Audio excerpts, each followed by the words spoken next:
Amour divin, grâce infinie, Jésus m'a pardonné.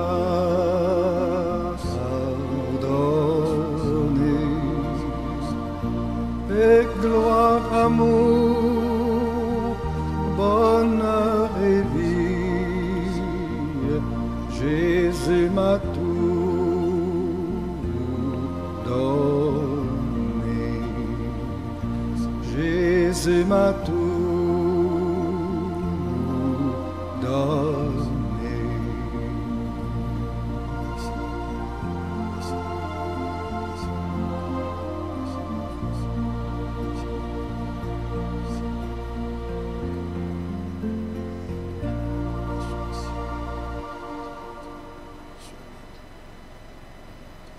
Donc, c'est-à-dire l'homme a deux juges sur le plan spirituel. On peut bien mentir devant les hommes.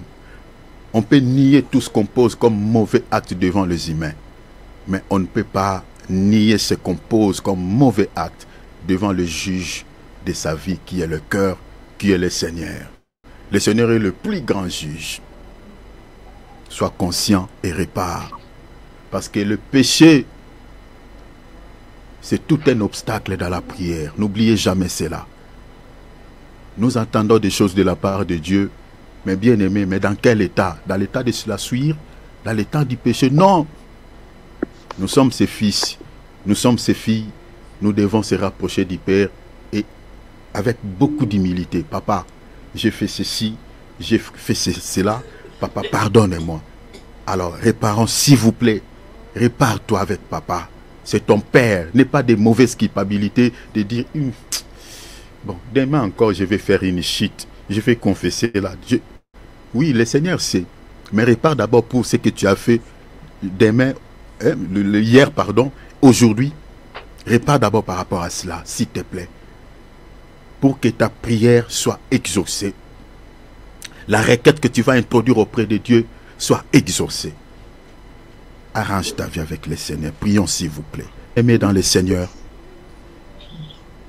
si tu veux vaincre dans les domaines spirituels, il faut que tu sois un homme ou une femme de prière. Gardez ce que je vous dis en esprit, s'il vous plaît.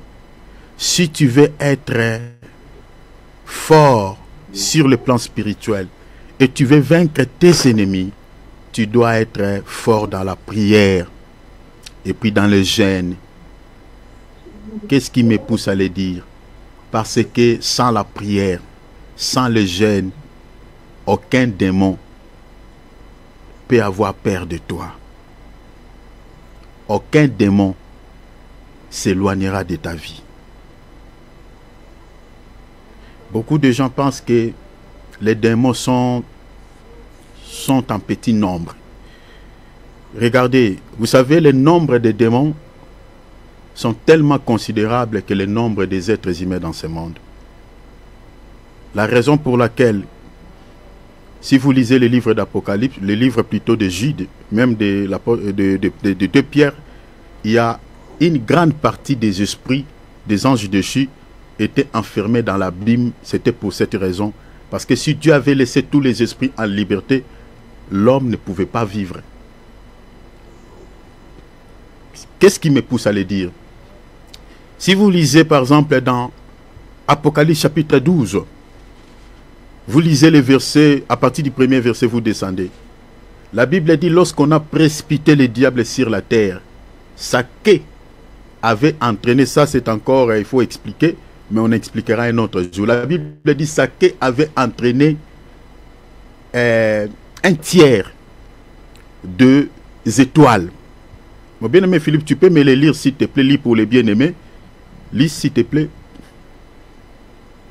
Apocalypse chapitre 12, lis je crois les versets 6 et 7, regarde là. C'est pas loin. Et la femme s'enfuit dans, répétez les versets pour les bien-aimés. Le désert. Apocalypse chapitre combien? 12, verset 6. Allez-y. Où elle avait un lieu préparé par Dieu afin d'y être nourrie pendant 1260 jours. Continuez. Et il y eut une guerre dans le ciel. Il y eut une guerre dans le ciel. Michel et ses anges. Ce n'est pas ça ce que je veux. Je crois que c'est dans les versets 5, tu peux lire. Saké avait entraîné un tiers, je crois, un tiers des étoiles. Attends, je vous retrouve. Il faut que vous soyez forts de retrouver aussi les versets bibliques, chers enfants de Dieu. S'il vous plaît. Lis le verset 4. Ah, verset 4. Sa queue entraînait le tiers des étoiles du ciel et les jetait sur la terre. La Saké entraînait les tiers des étoiles. Cela veut dire quoi? Les étoiles dont on parle ici, ce n'est pas des étoiles comme qui se trouvent dans le ciel. Hein? Ce n'est pas les galaxies, tout ça, les astres. Non. Les étoiles dont on fait mention ici, ce sont des anges. Hein? Quand on aura le temps de parler sur les prophéties, on vous parlera sur ces symboliques. Ce sont des anges. Parce qu'un ange dans la Bible est une étoile. Un ange. Même le diable, si vous lisez dans les livres d'Ésaïe, il est représenté comme un astre brillant. Donc, on dit Saké avait entraîné un tiers des étoiles. Cela veut dire quoi? La queue dont on parle de Satan. Donc, si Dieu avait par exemple 9 anges, le diable est descendu avec 3, le Seigneur est resté avec 6 anges. Je suis en train de vous expliquer que le nombre des anges déchus ou des démons sont considérables que le nombre des humains. C'est pour ça que je vous donne ce passage. Donc si Dieu avait 9 anges, le diable était descendu avec 3 anges, Dieu est resté avec 6 anges. C'est ça en fait la pensée de cette écriture. Or, si vous lisez les textes bibliques, Dieu a des myriades des anges. Les nombres sont considérables, personne ne connaît ce nombre. Les anges sont très nombreux que les nombres des hommes sur la terre. Sont tellement nombreux. Maintenant, le diable est descendu avec un tiers. Vous imaginez? La raison pour laquelle il y a d'autres textes de la Bible qui montrent que le Seigneur avait récupéré un grand nombre des anges qui étaient descendus avec Satan. Le Seigneur les a enfermés dans l'abîme. Parce que si Dieu avait laissé tous ces anges qui étaient devenus des démons, qui avaient abandonné leur dignité, si le Seigneur les avait laissés en liberté, et ça allait être compliqué pour que l'homme vive sur la terre. Mais regardez déjà le nombre que le Seigneur a laissé en liberté avec Satan. Regarde comment c'est qu'ils font dans ce monde. Toutes ces guerres que vous voyez à travers le monde, ce sont ces anges qui sont derrière. Tous ces problèmes que nous avons dans ce monde, ce sont ces esprits. Mais il y a d'autres qui sont enfermés dans l'abîme. Ils seront relâchés que le jour où l'église partira à l'enlèvement. La raison pour laquelle il ne faut jamais rentrer l'enlèvement. Parce que la situation de l'homme sur la terre deviendra catastrophique. Compliquée. Parce qu'on va libérer même ceux qui sont dans l'abîme. Parce que ça sera le règne total de Satan, de l'Antichrist. Donc, je suis allé là-bas pour nous dire, chers enfants de Dieu, sans la prière, c'est très compliqué de vivre une vie de paix dans ce monde. Parce que nuit et jour, le diable et tout son royaume, ils travaillent arrache-pied pour accomplir ce qui est dit à leur sujet dans l'évangile de Jean, chapitre 10, verset 10, c'est-à-dire voler. Ils volent dans des dimensions, dans la dimension spirituelle et puis dans la dimension physique. Tous les voleurs là que vous voyez, des braqueurs, des koulouna, qui cassent des banques, qui tuent les gens pour récupérer. Vous pensez que ces gens-là, ils le font parce qu'ils veulent, ils en ont envie, parce qu'ils veulent tuer les gens pour récupérer. Non, non. Ce sont des gens qui sont possédés par des esprits de vol. Lisez les livres de Job, vous allez comprendre ça. Les Sabéens qui étaient venus ravir les richesses de Job, ses bétails. L'esprit qui les avait animés, la Bible dit quoi? C'était Satan. C'était le diable qui était entré dans les corps de ces gens. Ça, c'est sur le plan physique. Et sur le plan spirituel, le diable peut voler ta vie de prière, peut voler ta vie relationnelle avec Dieu. Un certain temps, tu ne pries pas. Tu te laisses trop sur la toile. Tu te laisses trop sur la télé. Tu regardes trop les séries télévisées. Là, tu ne te fatigues pas. Mais quand tu veux prendre seulement 15 minutes avec Dieu, tu sens une sorte de la lourdeur. Tu vois dans ton esprit même, il y a des idées, des pensées qui commencent à venir. Voilà, est-ce que tu ne peux pas prier après? Tu ne peux pas reporter cela. Tu ne peux pas d'abord préparer quelque chose à manger parce que depuis le matin, tu n'as pas encore mangé. Est-ce que tu ne peux pas d'abord faire ceci? Il y a des propositions dans l'esprit. Mais quand tu regardais la télé, quand tu étais sur la toile, il n'y avait pas ce genre de pensée. Qui fait ça? C'est le diable. C'est ça ce qu'on appelle des attaques par l'obsession satanique. Par des pensées. Les esprits travaillent. Ils sont tellement nombreux. Donc sans la vie de prière, sans la vie de jeûne, ma sœur, mon frère, impossible de vaincre les diables. Impossible de vaincre dans les combats spirituels. Alors la requête est celle-ci. Si tu n'as pas la vie de prière, sois conscient s'il te plaît. Si tu n'as pas la vie de prière, tu pries occasionnellement. Alors que le Seigneur nous recommande dans Luc 21, 36, il dit, priez en tout temps, afin que vous ayez de la force. Vous ayez de la force. C'est-à-dire, sans la prière, tu seras faible spirituellement. Demande à Dieu, s'il te plaît, de tout ton cœur, Père, donne-moi la vie de prière. Donne-moi l'onction de prier. Voilà les mots. L'onction de prier et de méditer ta parole. Parce que ce sont ces deux rames qui te rendront fort spirituellement. Et après cette requête, on priera également pour mettre hors d'état de nuit ces esprits de sacrifices humains qui veulent arracher des âmes sur la terre. Demande la vie d'intimité avec le Seigneur. Prions au nom de Jésus. Oh. Alléluia.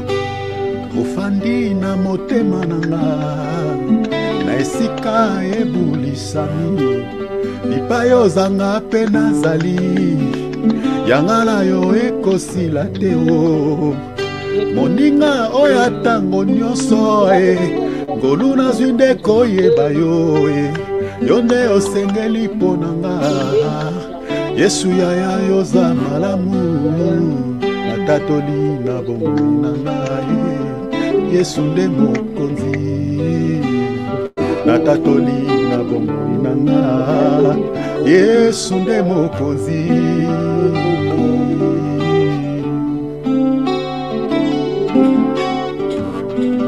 oh nalingi nanga masia naponi nanga seyo po yokotanga motema kaka yo papa osilisanga posa mokili likolo ya bolingo na yo kaka yo papa Yesu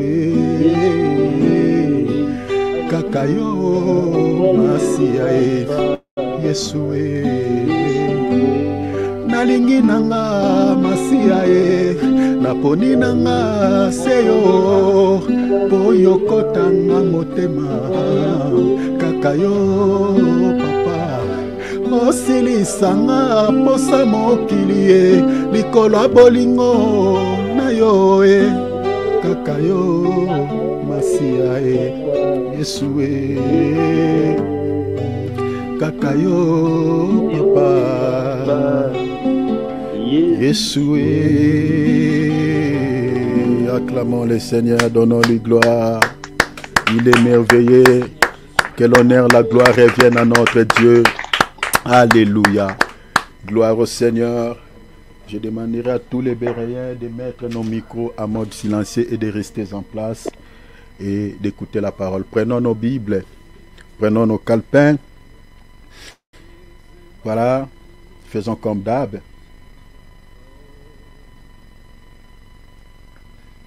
Gloire à Dieu.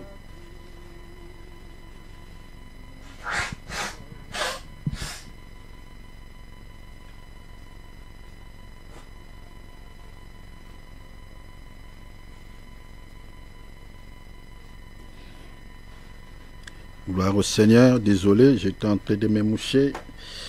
Souvent c'est comme ça.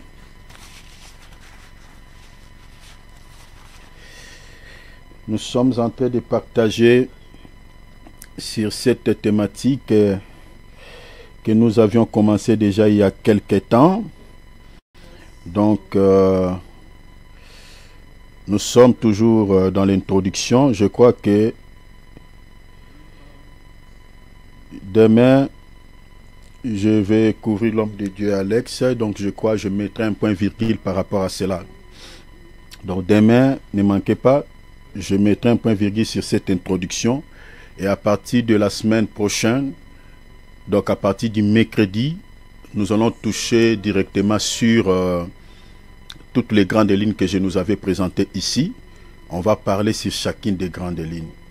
Tout ce que je vous demande, mes frères et sœurs, ne manquez pas. Ces grandes lignes que nous allons aborder ici, c'est très important. C'est très important par rapport à notre salut. Je crois même que le socle de notre thématique est lié à toutes ces grandes lignes que nous allons aborder ici. Beaucoup de chrétiens jusqu'à présent ont la confusion par rapport à la dîme. Ça fait partie de nos grandes lignes que nous allons aborder ici. Est-ce que la dîme est-elle toujours en actualité ou pas? Les chrétiens doivent-ils la payer ou pas? On partagera à la lumière des Écritures. On partagera sur beaucoup de choses. Donc ne manquez pas. Vraiment, toutes les grandes lignes là sont importantes par rapport à notre salut. Alors, comme vous le savez bien, nous sommes en train d'aborder sur un thème que nous avions intitulé « Ce qu'il faut absolument savoir sur la véritable doctrine chrétienne » ou sur la sainte doctrine, point, et sur les fausses doctrines qui détournent les croyants du salut ou qui entraînent les âmes, si vous voulez, en enfer. C'est ça notre grand thème que nous sommes en train d'aborder.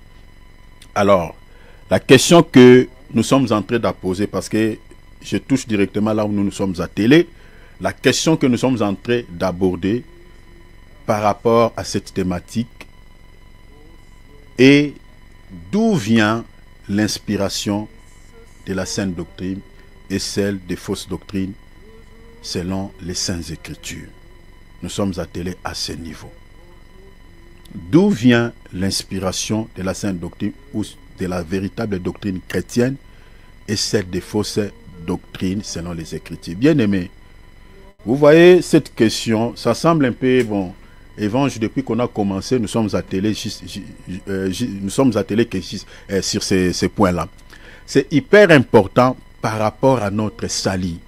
Cette question que j'ai posée là, c'est très important. C'est très important, j'insiste, très important par rapport à notre vie éternelle. La vie éternelle, ce n'est pas juste de faire des idées ou voilà, confesser juste dans la bouche comme on dit, celui qui confesse Jésus-Christ dans sa bouche sera... Ce n'est pas juste ça, non. La vie éternelle, ce n'est pas prier beaucoup, non. La vie éternelle, ce n'est pas servir Dieu dans une assemblée locale, non. La vie éternelle, c'est quoi? Frère Philippe, soyez souple avec, parce qu'on va aller vraiment comme ça, mon bien-aimé. Prends-moi l'évangile de Jean chapitre 17, lis le verset 3. Regardez la vie éternelle, vous allez comprendre cela par rapport à cette écriture. On va lire des textes. Notez ces versets, l'évangile de Jean chapitre 17, notez le verset 3, et puis lisez l'évangile de Jean toujours, chapitre 5, verset 39. On va lire ces deux écritures, vous allez comprendre qu'est-ce qu'est la vie éternelle. Bien-aimés, suivez-moi ici très bien. Donc, je commence notre thématique par rapport à cette question. Parce qu'il y a beaucoup de chrétiens qui pensent que parce que je suis baptisé, parce que je sers Dieu, parce que je prie le matin, je prie le soir, j'ai la vie éternelle. Loin de là, détrompez-vous. Détrompez-vous. Regarde, on va voir ensemble. Bien-aimé David, s'il vous plaît, connectez maman Brazine parce que je vois, on dirait elle a un problème de connexion. Aidez maman, même maman Diane, de se connecter, s'il vous plaît. Gérez le groupe, pardon. Si tu m'attends, manifeste-toi. Donc, lis mon frère, mon bien-aimé Philippe, lis pour les bien-aimés de Timothée, chapitre 17, verset... merci beaucoup, mon frère. De Timothée, chapitre 17, verset 3. Allez-y, mon frère. Eh non. Tu vois, j'ai perdu le fil parce que j'ai parlé. Je m'adresse au bien-aimé David. Non, c'est Jean, chapitre 17, verset 3. Allez-y. Or, la vie éternelle... On parlait de la vie éternelle. C'est quoi? Ceux qui te connaissent... Vous voyez? Ceux qui te connaissent, qui? Toi, le seul vrai Dieu... Le seul vrai Dieu. Et celui que tu as envoyé, Et celui que tu as envoyé, Jésus-Christ. Jésus-Christ. Les Trinitaires, lorsqu'ils prennent cette écriture, ils disent voilà, ici on parle de combien de Dieu? On parlait de Dieu le Père et puis on parlait de son Fils. Ça, c'est la pensée que souvent les Trinitaires ont dans leur esprit. Et pour ça, j'avais dit ici, si vous n'avez pas les yeux de l'esprit, bien aimé, vous lirez la Bible comme un journal. Vous n'allez pas voir. Parce qu'on dit là-bas, ça c'est les Français. Mais maintenant on dit quoi? La vie éternelle, c'est ceux qui te connaissent. La Bible dit, toi le vrai Dieu. Et celui que tu as envoyé. Mais celui qu'on a envoyé là, c'est toujours lui le véritable Dieu là. Allez dans, on ne va pas lire. Lisez l'épître de 1 Jean, chapitre 5, verset 20. Le véritable Dieu, c'est lui-même Jésus-Christ. Donc je ne suis pas là. Mais ici, je suis en train de nous faire voir que le salut ou la vie éternelle passe par la connaissance. En fait, c'est ça la pensée de cette écriture. La Bible dit noir sur blanc. La vie éternelle, c'est ceux qui te connaissent. Il y a la notion de la connaissance. Or, si vous lisez bien l'épître aux Éphésiens, chapitre 4, vous lisez à partir du verset 7 ou 8, vous descendez jusqu'au verset 13. On parle des 5 dons ministères. Le rôle de ces 5 dons ministères, c'est de pouvoir nous aider à avoir la connaissance du véritable Dieu. C'est ça ce qui est dit dans l'épître aux Éphésiens. C'est de pouvoir aider les croyants à avoir la connaissance de leur Dieu. Vous comprenez? Donc c'est-à-dire, la connaissance, quand on a la connaissance de ce Dieu que nous prions, bien aimé, à ce moment-là, on peut dire que nous avons la vie éternelle. Mais tant qu'on n'a pas la connaissance de Dieu que nous prions, tant qu'on n'aura pas la connaissance de ce Jésus que nous prions, on a seulement la connaissance de ce Jésus de manière superficielle. Bon, Jésus, il était mort à la croix de Golgotha pour nous et puis c'est bon. Bien aimé, si on n'a pas la connaissance et suffisance de ce Dieu que nous prions, on n'a pas la vie. C'est ça ce qui est dit dans Osée 4, 6. Les peuples périssent. Par faute de quoi? Faute de connaissance. Les peuples meurent faute de connaissance. Les peuples détruits faute de connaissance. La mort dont on parle dans Osée 4, 6, ce n'est pas la mort physique. C'est la mort éternelle, c'est l'enfer.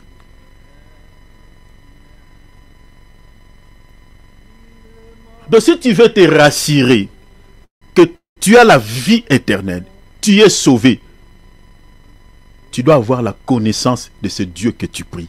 Tu dois le connaître. Allons maintenant dans Jean 5, maintenant, verset 39. Lisons Jean chapitre 5, verset 39. Regarde. Donc l'objectif de cette émission, c'est celui-là. C'est de pouvoir vous accorder, vous donner la connaissance de ce Dieu que nous prions.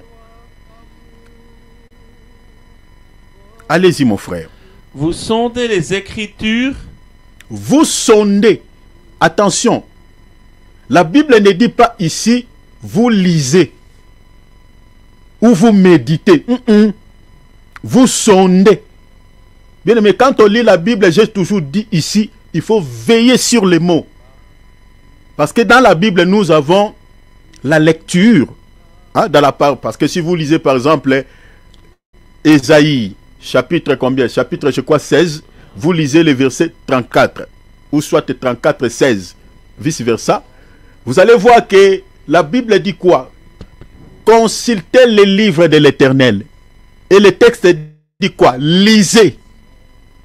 Ni l'un ni l'autre manquera ou manqueront. C'est son esprit qui les rassemblera. Aucun d'eux ne te fera défaut. Lisez cette écriture, vous allez voir ça. Là-bas, la Bible nous recommande de lire, de faire la lecture. C'est-à-dire, dans la Bible, on peut faire juste une simple lecture. Et puis, tu te limites à ce niveau. Et tout le monde peut faire la lecture de la Bible. Et deuxième dimension que nous avons dans la Bible, la méditation. Selon Josué chapitre 1, verset 8. Que ce livre de la loi ne s'éloigne point de ta bouche. La Bible dit quoi? Médite-les. Je vous avais expliqué ces 3 dimensions ici. Maintenant, La Bible dit médite-les pourquoi? Pour agir fidèlement selon tout ce qui est écrit. C'est-à-dire, la Bible, c'est aussi une code de route, de la route, qui t'aidera à savoir comment est-ce que tu peux te guider, tu peux te diriger dans ce monde qui est rempli de ténèbres. Donc ça, la connaissance de la parole, si tu n'as pas la connaissance, si tu n'as pas la vie de méditation, tu ne sauras pas comment se conduire dans ce monde qui est dirigé par l'ennemi. La raison pour laquelle la Bible dit méditer, pour agir fidèlement, selon tout ce qui est écrit. Maintenant, la troisième dimension, si tu veux avoir la vie, la Bible ne dit pas lisez, la Bible ne dit pas méditer, le texte dit sonder. Hey! Ça, c'est une autre dimension. C'est-à-dire, en d'autres termes, il faut aller dans la profondeur. C'est pour ça que je nous ai toujours dit, mes bien-aimés, la parole de Dieu, il y a des dimensions dans la parole de Dieu. Il y a des dimensions. Beaucoup pensent avoir la vie éternelle et voilà tout. Bien-aimés, la vie éternelle ne se donne pas comme ça. Les textes nous montrent que si vous voulez avoir la vie éternelle, il faut sonder. Il faut sonder, il faut entrer dans la profondeur. Il faut entrer dans certaines dimensions.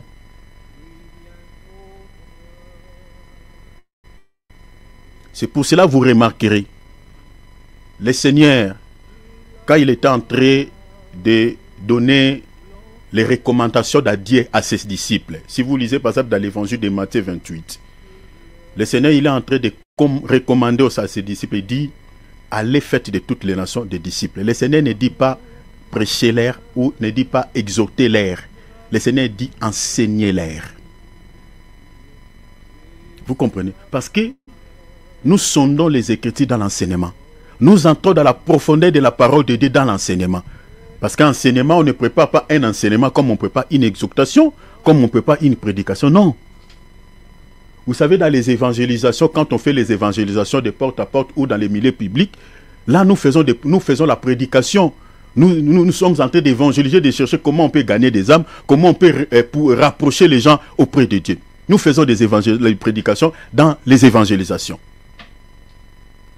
Nous exhortons certains bien-aimés qui traversent des épreuves, qui ne comprennent pas les situations qui arrivent dans leur vie. Nous encourageons ces enfants de Dieu par des exhortations afin de persévérer dans la foi, de ne pas baisser la garde. Mais l'enseignement, c'est une autre dimension. Vous ne pouvez pas devenir disciple de Christ par une exhortation, non. Vous ne pouvez pas devenir disciple de Christ par une prédication, non. C'est par l'enseignement. C'est par l'enseignement que tu seras considéré en tant que disciple de Christ. Et c'est dans cette dimension que tu peux posséder la vie éternelle. Vous sondez. Vous sondez. Finis la phrase, mon frère, s'il te plaît. Vous sondez les Écritures. Pourquoi vous sondez? Parce que vous pensez Il y a un parce que. Il y a un parce que. Vous êtes en train de sonder pourquoi. L'objectif c'est quoi? Parce que, on dit quoi? Vous pensez avoir en elle la vie éternelle. Vous pensez avoir la vie. Vous pensez avoir en elle la vie éternelle. Maintenant le Seigneur dit quoi? Il ajoute un élément. Ce sont elles qui rendent témoignage de moi. Ce sont elles qui rendent témoignage de moi. Vous comprenez? C'est ça. En fait, cette écriture est en relation avec Jean 17, 3. La vie éternelle, c'est ceux qui te connaissent, toi, les véritables dieux. Le Seigneur dit, vous pensez avoir en elle la vie éternelle, ça rend témoignage de moi. C'est-à-dire, nous sommes en train de sonder les Écritures pour avoir suffisamment la connaissance de ce Dieu que nous prions. De ce Dieu qui était mort à la croix de Golgotha pour nous. Parce que toutes les Écritures, c'est de lui qu'il est question. Maintenant, si vous n'avez pas suffisamment la connaissance du Seigneur Jésus-Christ, bien aimé, à ce stade, c'est très compliqué de dire que vous avez la vie. Parce que la vie passe par la connaissance de ce Dieu.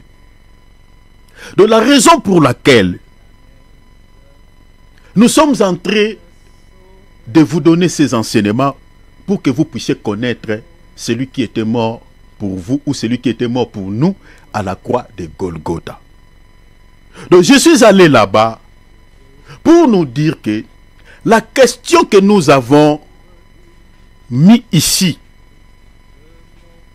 la question que nous sommes en train de poser par rapport à notre thématique, d'où vient l'inspiration de la Sainte Doctrine Et cette des fausses doctrines, selon les Saintes Écritures, est fondamentale par rapport à notre salut et cruciale par rapport à notre vie éternelle.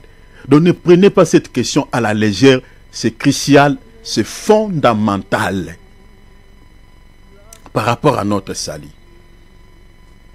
Parce que si l'évangile que vous êtes en train d'écouter n'est pas un enseignement pur, n'est pas la sainte doctrine, bien aimé, vous n'avez pas la vie éternelle. Vous n'aurez jamais la vraie connaissance par rapport à votre Seigneur et Sauveur Jésus-Christ. Alors, la réponse que nous avons donnée concernant la sainte doctrine est la suivante. Elle est inspirée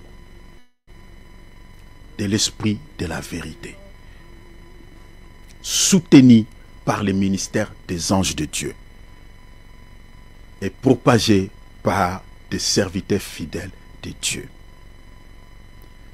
Donc, un serviteur de Dieu, un serviteur du Seigneur Jésus-Christ, qui a reçu la mission de sauver des vies, ne peut pas, je dis bien, ne peut pas prêcher des fausses doctrines.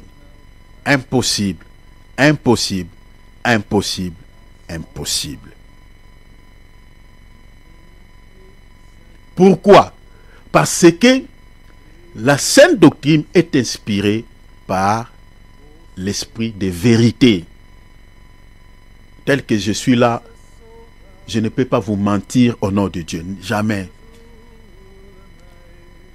Sinon, je suis animé par un autre esprit. Donc, je ne peux que vous dire rien que la vérité. La raison pour laquelle j'ai surnommé ces groupes de WhatsApp l'école des bérets, c'est-à-dire tout ce que nous sommes en train de dire, nous puisons dans les Écritures. Et quand vous êtes en train d'écouter l'enseignement, veillez, et vos Bibles à côté, et vos calepins à côté, et vos stylos à côté, et vérifiez tout ce que nous sommes en train de vous dire concernant votre Sauveur. Parce que la star dans cet enseignement, c'est le Seigneur Jésus-Christ. Nous ne sommes pas réunis ici pour parler de nous-mêmes, parler de nos vies, parler de nos foyers, parler de nos projets, comme font certains serviteurs de Dieu, au lieu de présenter aux enfants de Dieu leur Seigneur. Vous voyez, l'homme de Dieu, il a pris tout son temps de parler que de son voyage, le voyage qu'il avait effectué aux États-Unis d'Amérique, le voyage qu'il avait effectué à Doha, le voyage qu'il avait effectué à Singapour. Ah non, cette ville-là, en tout cas, est tellement propre, tellement propre. Oh, j'ai vu des constructions là-bas. Oh, des constructions. J'ai vu même l'aéroport de Singapour, c'est ultra moderne. Tout ça, en tout cas, il faut prier Dieu, cher enfant de Dieu, d'effectuer le voyage comme moi, votre passé. Vous voyez les aveugles qui, alléluia, amen, amen, et tout ça. Puis, mais c'est une distraction. Est-ce qu'on peut dire un amen à de telles niaiseries? L'amen dans la Bible, c'est tout un homme. Lisez Apocalypse chapitre 2, je crois, chapitre 3, verset 1er. L'amen, c'est Jésus. Si vous voyez Jésus passer dans les Écritures, dans une prédication, tu peux crier amen parce que tu l'as vu dans la Bible, tu l'as vu plutôt dans les messages. Mais tant que tu ne l'as pas vu dans une prédication, tu ne peux pas dire amen. Amen, c'est tout un homme, c'est Jésus. Mais quand l'homme de Dieu vous raconte un peu, voilà, l'histoire de son voyage, il vous parle de son foyer, il vous parle de sa vie, il vous parle de Jeep 4x4 qu'il vient d'acheter, il vous parle de Tesla qu'il a acheté, il vous parle de jet privé qu'il a acheté, et vous voyez les aveugles spirituels crient amen. Est-ce qu'on peut dire amen à ça? Vous comprenez? On ne peut pas dire un amen à ça. Il faut faire très attention. L'amen, c'est Jésus. Donc, si vous voyez Jésus dans les messages, là, vous pouvez crier amen. Donc, vous voyez, donc nous disons que la sainte doctrine, c'est des enseignements purs, des enseignements sans mélange, des enseignements qui peuvent sauver votre âme. Et je vous avais donné ici, comment pouvez-vous reconnaître un vrai enseignement, un enseignement pur, ou un vrai ministre de Dieu qui vous donne un enseignement pur ou qui vous prêche la sainte doctrine. Je vous avais donné quelques qualités. J'avais parlé beaucoup de choses ici. Mais je vous avais donné quelques qualités d'un vrai serviteur de Dieu qui enseigne la sainte doctrine. Il a l'habitude de condamner les pécheurs dans son message. Il a l'habitude d'exposer les pécheurs dans son message. Retenez ça. Ça, c'est la première qualité d'un serviteur qui est envoyé par Dieu. Il s'en fiche de votre rang social. Il s'en fiche même si tu es donateur dans l'église. Lorsqu'il est question de parler sur les péchés, lui, il balance tout. Il balance tout. Tu es dans l'adultère, il prêche sur l'adultère. Tu es un frère, tu es un donateur, tu vis dans une vie de plusieurs maîtresses. Donc prépare-toi, prépare tes oreilles. Soit tu ne venez pas au culte ce jour-là. Parce que sa mission c'est quoi? C'est de sauver vos vies. Parce que dans la Bible, le seul visa qui nous accordera l'accès au ciel, c'est la sainteté. Oh. Il n'y en a pas d'autre. C'est la sainteté. Que tu sois archibishop, que tu sois archipape, que tu sois bishop, que tu sois qui que ce soit dans les choses de Dieu, dans les affaires de Dieu. Si tu ne mènes pas une vie de sainteté, la porte du ciel est fermée sur ta tête. Tu n'y entreras pas. Maintenant, tout serviteur de Dieu connaît cela. Et comment toi, dans tes prédications, tu peux prêcher la parole de Dieu sans rappeler aux enfants de Dieu cela. Les apôtres, ils ont parlé sur la sainteté. L'auteur aux Épîtres aux Hébreux, il a rappelé les Juifs cela. Il dit, sans la sanctification, personne ne verra Dieu. Le Seigneur lui-même, il a enseigné cela. Il dit, errez ceux qui ont le cœur pur, car le royaume des cieux est à eux. Les apôtres nous ont parlé de la sainteté. L'apôtre Pierre, il a parlé sur la sainteté. Lisez 1 Pierre, chapitre 1er, verset 14 à 15. Il dit, ne vous conformez pas aux convoitises d'autrefois. Mais comme celui qui vous a appelé est saint, vous aussi marchez ça dans toute votre conduite. Les apôtres, ils ont posé sur la sainteté. Comment les serviteurs de Dieu que nous avons aujourd'hui, ils ont éradiqué ces messages dans leur prédication?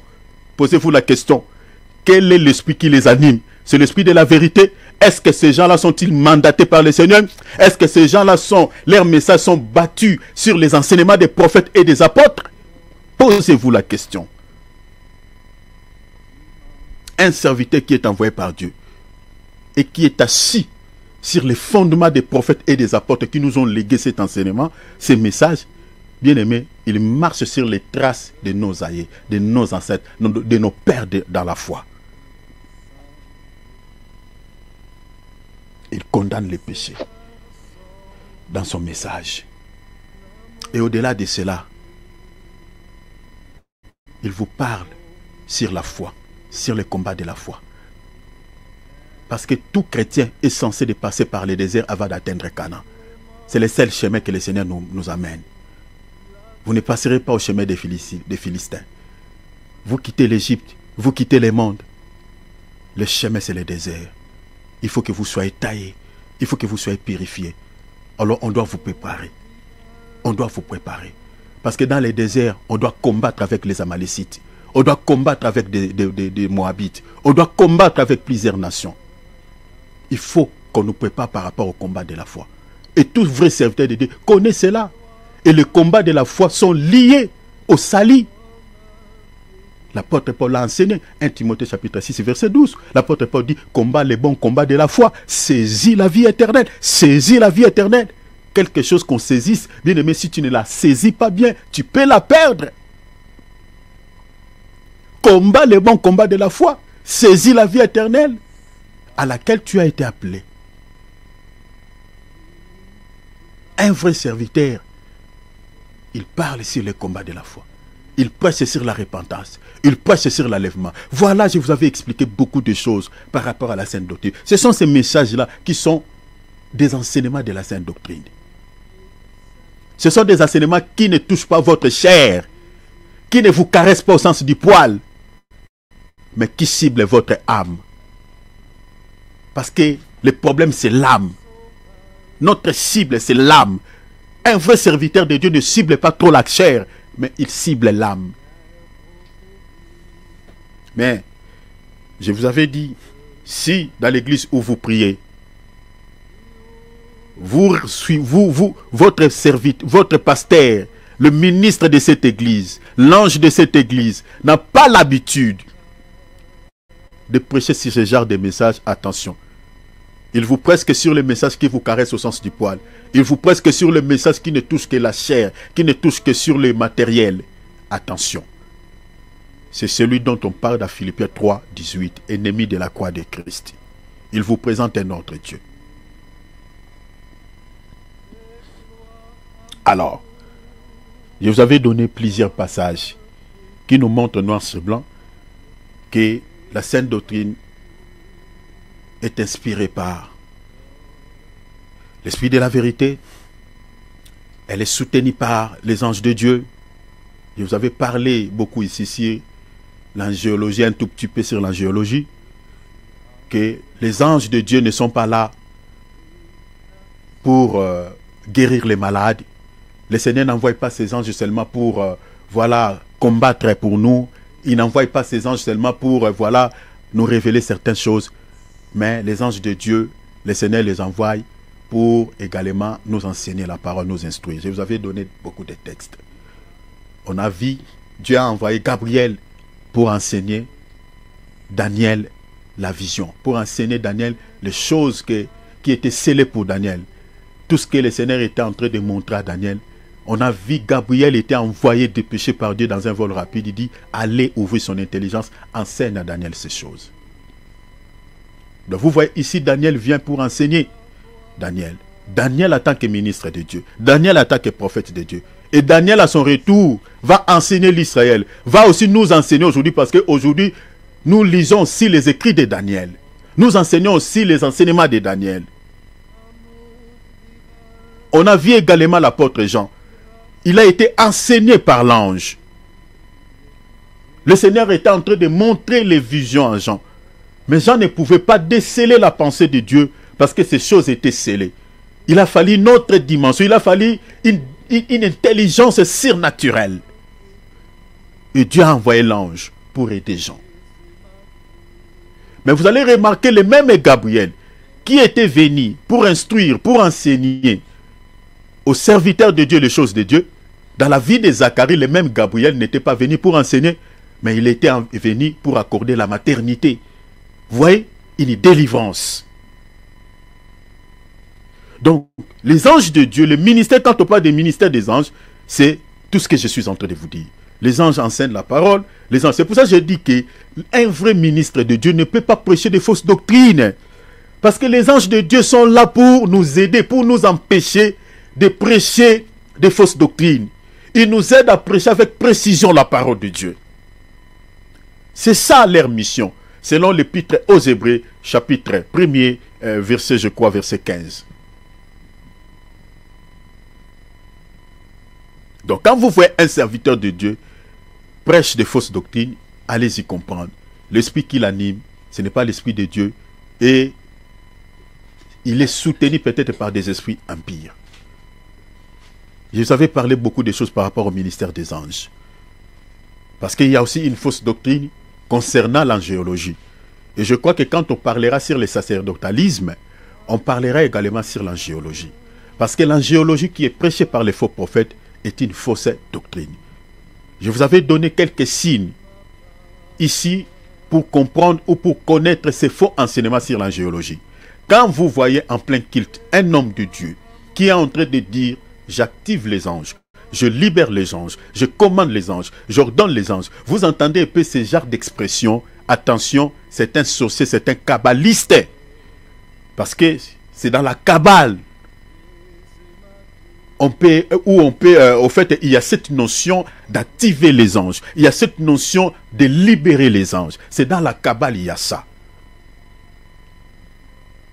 Mais dans la Bible que nous détenons, bien aimés, nulle part vous verrez même une seule mention où un prophète avait libéré les anges, avait commandé aux anges. Il n'y en a pas.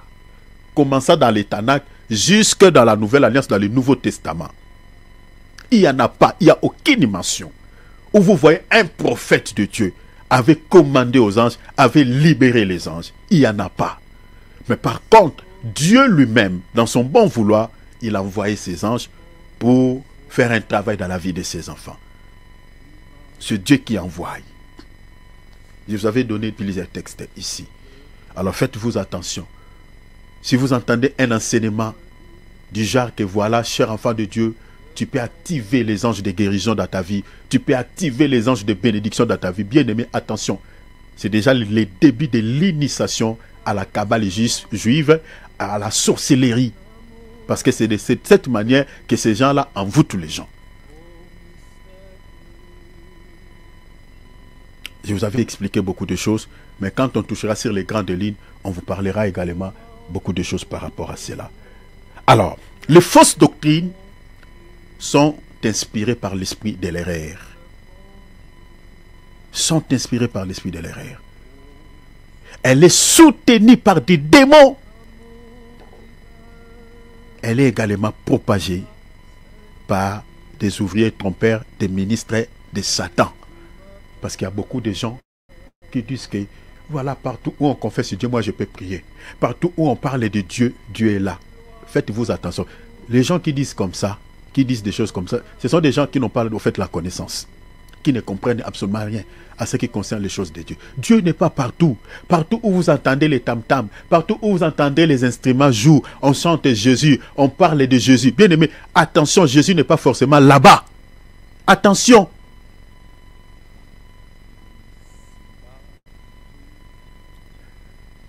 Le diable, il a ses serviteurs. Dans le monde auquel nous vivons, lisez des Corinthiens, chapitre 11, 13 à 15. C'est écrit noir sur blanc.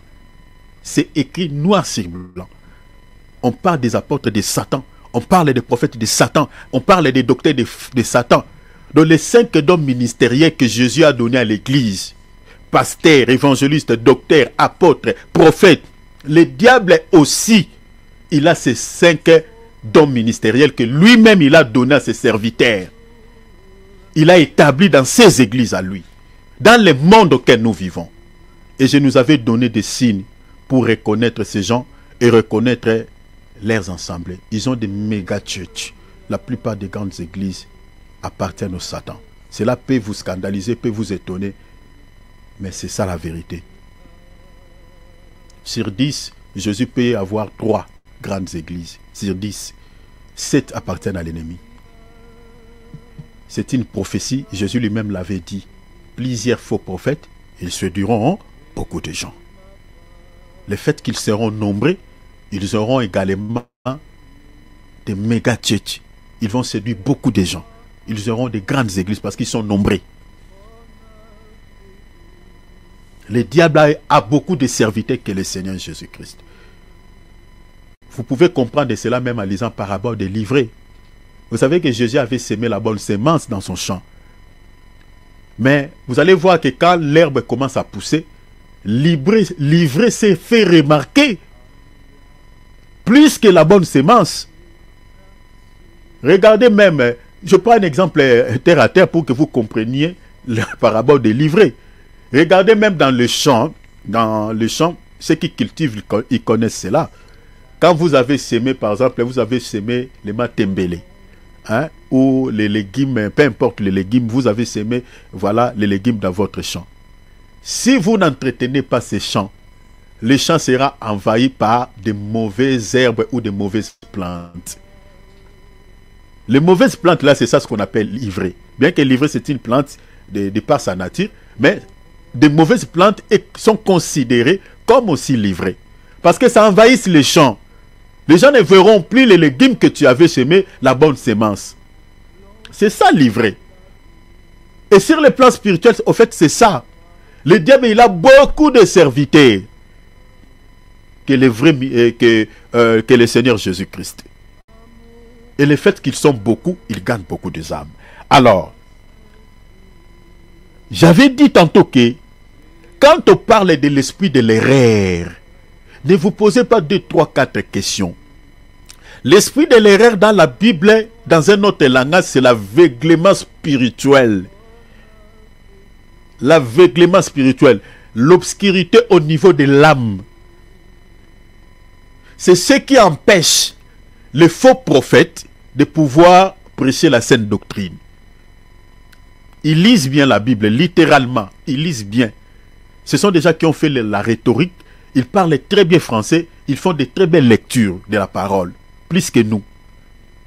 Mais sauf que ce sont des gens qui ont l'obscurité dans leurs âmes, dans leur esprit. Ils n'ont pas les yeux de l'esprit. Parce que pour avoir les yeux de l'esprit, les yeux qui t'aidera à voir la pensée de Dieu, qui sont cachés dans les Écritures, c'est Dieu qui peut te donner. C'est pour cela Paul, hein, si vous lisez par exemple dans Éphésiens, l'épître aux Éphésiens chapitre 1 verset 15 à 18, le Seigneur est en train de dire que je prie le Seigneur qu'il illumine les yeux de vos cœurs. Donc c'est Dieu qui peut te donner ces yeux-là pour voir sa pensée, la pensée qui est cachée dans sa parole. Je vous avais démontré cela ici. Le Gabriel qui était envoyé chez Daniel. Qu'est-ce que Gabriel avait dit à Daniel? Il dit, le Seigneur m'a envoyé pour ouvrir ton intelligence. En d'autres termes, pour te donner les yeux de l'esprit. C'est ça. Afin que tu comprennes la vision. Donc, l'esprit de l'erreur, c'est l'aveuglement spirituel. Alors, j'avais donné quelques écritures ici. Comme l'écriture que je vous ai donnée tout à l'heure, l'épître aux Éphésiens chapitre 1, verset 15 à 18. L'épître aux Hébreux chapitre 3, 7 à 8. Vous allez voir qu'on nous parlait de yeux spirituels et des oreilles spirituelles. Je nous avais dit tantôt ceci, pour que nous puissions comprendre bien ce que c'est l'esprit de l'erreur.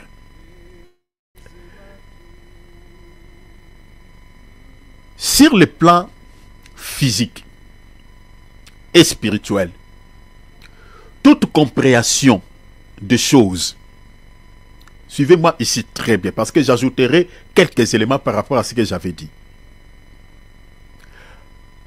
Sur le plan spirituel et physique, toute compréhension des choses, ou du monde si vous voulez, passe par des principaux canaux sensoriels.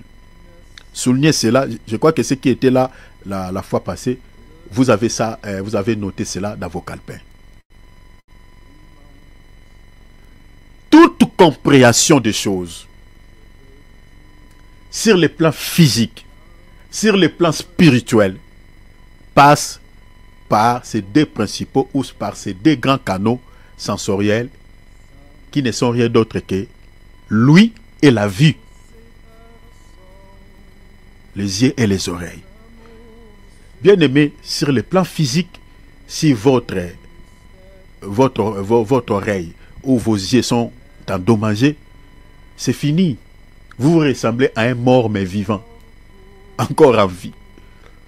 Vous n'allez rien comprendre de la vie. Vous êtes déconnecté du monde. Vous n'aurez plus la compréhension des choses.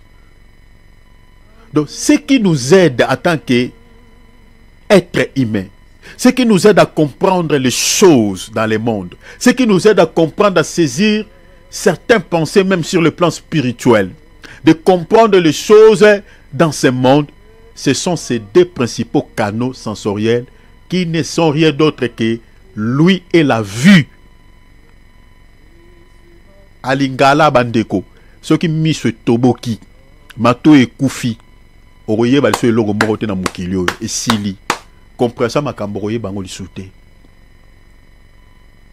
Donc si tes yeux sont endommagés, sont crevés, tes oreilles sont endommagées, sont foutis, tu te ressembles à un mort. Tu ne comprendras plus rien dans la vie. Les gens souhaiteront même que tu meurs, parce que tu ne vas plus rien comprendre. Donc la compréhension des choses sur le plan physique passe par ces deux canaux. Quand tu vois, on t'explique des choses, on dit tu vois telle chose, ça veut dire ceci.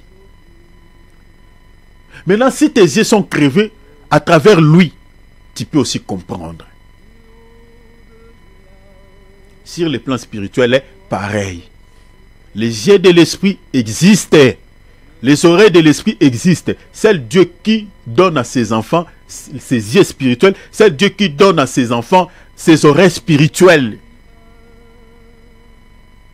Si vous n'avez pas ces deux organes spirituels, bien aimés, vous lirez la Bible comme Macron. Il peut bien lire la Bible parce qu'il est français. Il peut bien faire la lecture. Hein? Il va respecter les accords. Il va respecter tous les points de ponctuation. Il va respecter tout. Mais sauf que il sera limité sur la lecture, sur les Écritures, parce qu'il n'a pas les yeux de l'esprit. Il ne verra pas la pensée de Dieu qui est cachée dans ce qu'il vient de vous lire dans la Bible.